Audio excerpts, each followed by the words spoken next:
15 જાન્યુઆરીના રોજ નાઝિયાની પોતાના દીકરા સાજાદ સાથે છેલ્લી વાર વાત થઈ હતી। ગભરાતા અવાજે તે બોલ્યો હતો કે अम्मी अम्मी मुझे बचा लो, मुझे किडनैप कर लिया गया है।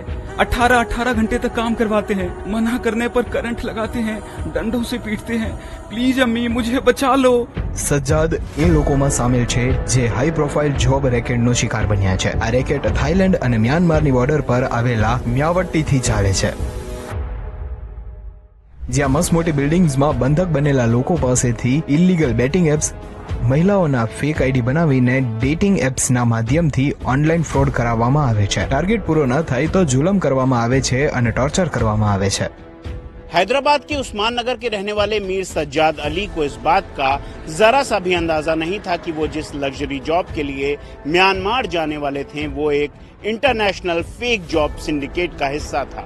सज्जाद की मां नाजिया को अब तक नहीं पता कि उनका बेटा किस हालत में है। थाईलैंड म्यांमार बॉर्डर पर चल रहे इस फेक जॉब सिंडिकेट का पता लगाने के लिए हमने इसका शिकार हो चुके एक विक्टिम से बात की और ये जानने की कोशिश की आखिर ये गिरोह किन किन देशों के यूथ को टार्गेट कर रहा है।